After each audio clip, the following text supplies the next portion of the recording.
Chers étudiants, bonjour. La séance d'aujourd'hui sera réservée à la correction de la fiche de TD numéro 5 relative aux opérations financières. Alors, les opérations financières, ce sont des opérations qui donnent naissance soit à des créances, à des variations de créances ou bien une variation d'engagement. Alors, pour le premier exercice, alors la fiche contient 5 exercices. Dans le premier exercice, il s'agit d'un tableau qui regroupe un certain nombre d'instruments financiers et qu'on doit les classer soit selon leur nature. Est-ce qu'il s'agit d'instruments de règlement, de placement ou de financement? Alors pour le classement, on doit se baser bien sûr sur les définitions que vous avez fait en cours. Alors les définitions que vous avez fait en cours, qu'un moyen de règlement, ce sont des moyens qui servent à régler les opérations ou bien transactions au niveau national ou international, au moyen de liquidité ou bien de moyens liquides. Par la suite, il y a les instruments de placement. Alors, les instruments de placement, ce sont des instruments qui permettent aux agents de mettre en réserve leur disponibilité pour une durée déterminée. Et troisième élément, troisième classe, c'est les instruments de financement. Alors, des instruments de financement, ce sont l'ensemble des instruments qui permettent aux agents ayant des capacités de financement de financer les besoins d'agents ayant des besoins de financement sous forme d'un crédit ou autre pour une durée déterminée et dans des conditions précises. Alors, premier instrument, ce sont les billets de trésorerie. Alors, les billets de trésorerie, ce sont des titres de créances négociables qui sont émis par les entreprises et qui sont généralement émis pour les agents économiques afin de permettre le placement de leur disponibilité. Alors là, lorsque je parle de billets de trésorerie, lorsque j'achète un billet de trésorerie, là, je suis en train de placer mon argent pour une durée déterminée en contrepartie de revenus annuels. Bon, alors là, je vais mettre moyen de placement. Alors, les bons de trésor négociables, ce sont des titres de créances négociables qui sont émis par l'État, par le Trésor. Alors, c'est le même principe que lorsque j'achète un bon de trésor négociable. Alors là, je suis en train de placer mon argent pour une durée déterminée. Alors là, il s'agit d'un moyen de placement. Et alors la différence entre le premier instrument et le deuxième, que le premier il est émis par l'entreprise et le deuxième il est émis par l'État. Et troisième instrument, les bons de trésor sur formule. Alors les bons de trésor sur formule, c'est une variante des bons de trésor qui consiste à émettre des bons de trésor avec un prix d'émission qui est inférieur à la valeur nominale de ces titres. Alors là, c'est un moyen de placement. Les bons de caisse, alors les bons de caisse, ce sont des bons de trésor qui sont émis par le trésor, qui sont disponibles en banque. Alors là, il s'agit aussi de moyens instruments de placement. Les billets de banque en caisse, alors des billets de banque en caisse, ce sont les billets en banque, c'est la liquidité qu'on peut utiliser directement pour régler des transactions économiques. Alors là, il s'agit de moyens de règlement.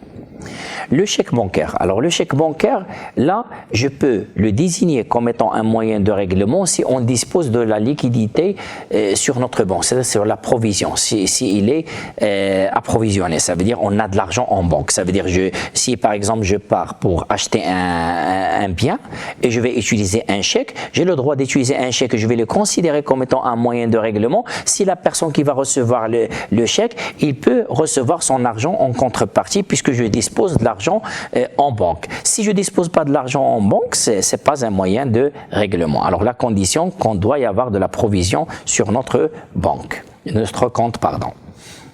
Par la suite, il y a l'escompte d'une traite. Alors l'escompte d'une traite, c'est une technique qui consiste à vendre par un commerçant d'une traite à sa banque en contrepartie d'un financement immédiat. Alors je peux parler ici d'un moyen de financement puisque cette opération permet à l'agent qui va vendre à sa banque la traite d'avoir de la liquidité pour couvrir ses besoins immédiats. Alors là, je peux parler d'un moyen de financement. Alors, après, il y a le réescompte d'effet. Alors, la réescompte ou bien le réescompte d'effet de commerce, c'est un escompte pour une deuxième fois. Ça veut dire la banque qui va acheter la traite d'un commerçant, pas de son commerçant, bien de son client, il peut revendre cet effet ou bien cette traite à la banque centrale en contrepartie de la monnaie centrale. Une monnaie centrale qui va servir à créer de la monnaie, ça veut dire la création monétaire par la suite. Alors, c'est un moyen de financement interbancaire qu'on peut considérer comme un instrument de financement. Les lingots d'or financiers. Alors, les lingots d'or financiers, ce sont des moyens de règlement qui sont moins liquides. Ça veut dire que je peux utiliser les lingots d'or pour exécuter ou bien pour couvrir ou bien pour régler mes transactions. Mais ce sont moins liquides que les disponibilités monétaires ou bien les billets en banque, par exemple. Alors là, ce sont des moyens de règlement. Les actions SICAV. Alors, les actions SICAV, ce sont des titres de propriété qui permettent à ceux qui disposent de placer son argent en contrepartie d'un bénéfice sous forme de dividende. Alors là, il s'agit d'un moyen de placement, instrument de placement. Découvert bancaire d'une entreprise. Alors, les découverts bancaires pour les entreprises, ce sont des crédits à très court terme qui servent à financer les besoins d'exploitation d'une entreprise, par exemple, comme payer les salaires ou bien d'autres charges à très court terme. Alors là, il s'agit d'un moyen de financement à très court terme. Alors là, je vais mettre instrument de financement. Compte courant de monsieur Ali à la banque. Alors, un compte courant de quelqu'un à la banque, alors puisque c'est un compte courant, alors je peux utiliser l'argent dedans à n'importe quel moment pour payer mes charges ou bien pour payer les transactions, bien régler les transactions économiques. Alors, il s'agit d'un moyen de règlement. Et bien sûr, ici, la même chose, un compte courant doit disposer de la provision. Ça veut dire que je dois y avoir de l'argent dedans pour parler d'un moyen de règlement. Mais avoir un compte vide ne constitue en rien un moyen de règlement, bien un instrument de règlement. Les comptes d'épargne logement de M. Ali. Alors, un compte d'épargne logement n'est pas un moyen de règlement, mais au contraire, c'est un moyen de placement, puisque la personne qui va épargner, qui va poser son argent, bien mettre son argent dans un compte d'épargne, il cherche à accumuler cet argent pour pouvoir faire un investissement par la suite. Ça veut dire c'est un placement à long terme. Alors là, je peux parler d'instrument de placement. Avance de la banque centrale au trésor public. Alors l'avance d'une banque centrale au trésor public n'appartient pas aux instruments financiers et ne sont pas des instruments financiers. Alors là, je vais mettre non concerné. Prêt accordé à une entreprise. Alors, prêt accordé à une entreprise, c'est un crédit qu'une banque, par exemple, peut accorder à une entreprise pour financer ses besoins. Alors ici, je parle de moyens ou bien instruments de financement. Contrat de crédit bail. Alors, le contrat de crédit bail, c'est aussi une technique qui permet aux entreprises de se procurer de certaines immobilisations qui sont coûteuses en contrepartie, bien sûr, de paiement de certaines sommes sous forme de loyer avec une option d'achat en fin de période. Alors là, il s'agit aussi d'un moyen de financement particulièrement des immobilisations. Les dividendes distribués par les entreprises, alors les dividendes ne sont pas des instruments financiers et ne peuvent pas figurer parmi ces opérations, ça veut dire qu'on ne peut pas les classer ici. Alors là, les dividendes ne sont pas classés. Emprunt obligataire. Alors, un emprunt obligataire, il y a déjà le mot emprunt. Alors, emprunt obligataire, c'est un emprunt au billet d'émission d'obligation. Alors là, on parle aussi d'un moyen de placement, puisque même si on a emprunt, mais ce sont de l'argent qui sont placés en obligation, mais sous forme d'un emprunt. Carte de crédit. Visa ou bien Mastercard ou bien Eurocard, alors ce sont des moyens de règlement puisqu'ils permettent d'effectuer des transactions économiques ou bien régler les transactions économiques. Les certificats d'investissement. Alors les certificats d'investissement, ce sont des moyens de placement puisque l'agent qui dispose d'excédents en termes de moyens, il peut investir ou bien investir en quelque sorte ou bien placer son argent pour investir par la suite. Alors c'est un moyen de placement pour les agents économiques. Intérêts bancaires perçus par M. Ali. Alors les intérêts bancaires ne sont pas aussi considérés ici comme étant des instruments financiers. Alors ils sont non concernés. Avoirs en devises. Alors les avoirs en devises, les devises, ça sert pour régler les transactions au niveau international. Alors c'est un moyen de règlement. Réserve obligatoire des banques à la banque Al-Maghrib, ça veut dire monnaie interbancaire. Alors la monnaie interbancaire, c'est un moyen de règlement, ça peut servir comme des instruments de règlement interbancaires entre les banques. Alors là, c'est un instrument de règlement. On passe maintenant au deuxième exercice. Alors pour le deuxième exercice, on a certaines propositions et il est demandé de se trancher, est-ce que c'est vrai ou faux? Bien sûr en se basant sur les connaissances que vous avez accumulées en cours. Alors là, la première proposition, un agent qui dégage un besoin de financement dans le compte du capital peut aussi avoir des actifs financiers dans le compte financier. Alors ici, c'est vrai. Pourquoi? Parce que je peux avoir un besoin de financement, mais je peux dégager par la suite et bien sûr, je peux avoir des éléments dans le compte ou bien des éléments, un besoin de financement avec des éléments, des avoirs en actifs financiers dans le compte financier. Alors les deux peuvent coexister. Alors là, c'est vrai. Les intérêts et les dividendes ne s'enregistrent pas dans les comptes financiers. Oui, c'est vrai, puisqu'ils sont enregistrés sur le compte ce que vous avez fait avant, bien ce que vous allez voir même après dans le TD numéro 6. Après, c'est que les intérêts et les dividendes sont enregistrés sur les comptes des revenus et dépenses. Par la suite, opération 3, bien proposition 3, pardon, l'obtention d'un crédit fait varier positivement les passifs de l'agent qui l'obtient et positivement les actifs de celui qui l'accorde.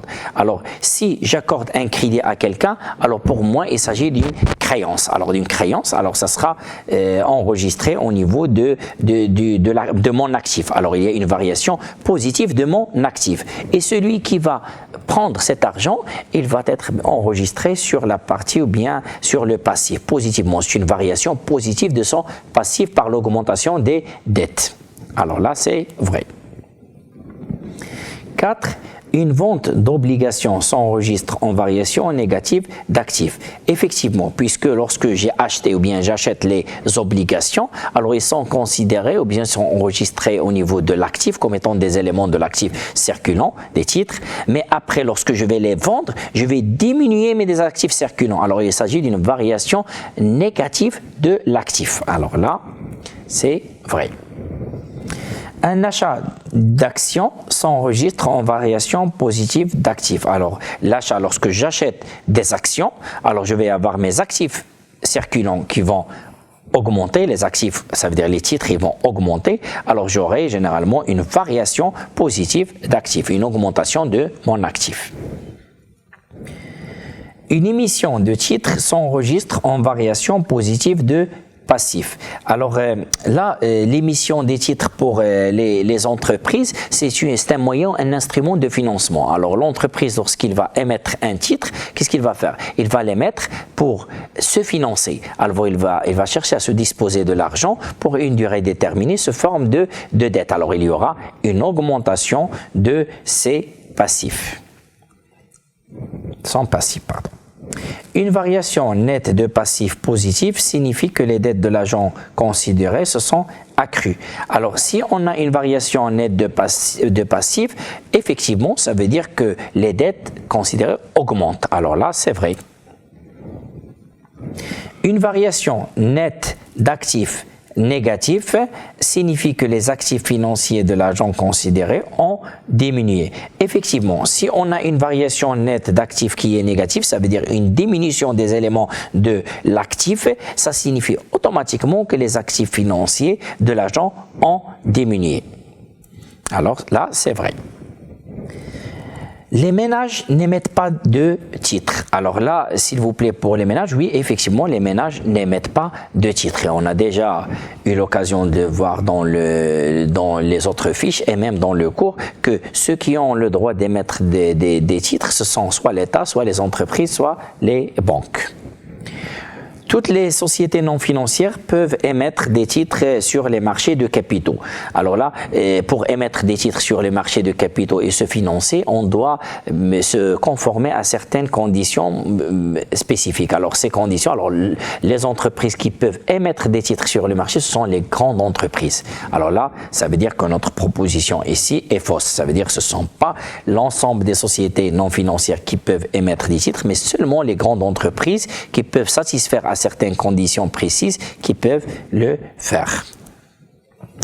Et dernière, les banques ne contribuent pas seulement au financement de l'économie en accordant les crédits, mais également en achetant les titres. Effectivement, alors parmi les moyens, lorsqu'on parle de financement de l'économie, il y a différentes manières de financer l'économie par les banques, soit par les crédits octroyés directement ou par l'émission de la création monétaire, par l'achat des titres, en contrepartie d'achat de titres. Lorsque la banque achète des titres, il va émettre en contrepartie des disponibilités monétaires. Alors là, il est en train de créer de la monnaie. Alors je peux parler ici d'une création monétaire pour financer l'économie aussi. Alors ça, c'est vrai.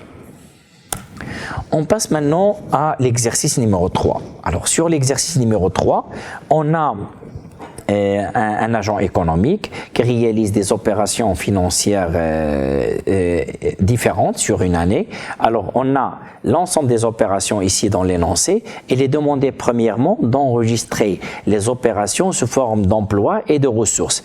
Alors, emploi et ressources, ça veut dire selon la nature ou bien la destination de flux. Est-ce que ce sont des flux entrants ou bien sortants? Alors, on va voir ça. Alors, premièrement, achat d'obligations. Alors, l'achat d'obligations, lorsque l'agent économique achète des obligations, il achète des obligations en contrepartie de disponibilité. Alors, je peux dire, c'est une sortie d'argent ou bien sortie de moyens de financement. Alors là, je peux parler d'un emploi. Alors, l'achat d'obligations, c'est un emploi. L'émission des actions.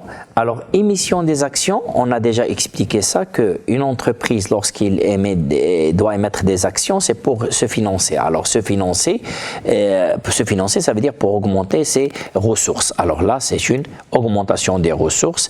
Et alors, je peux mettre émission des actions en ressources et le montant 50.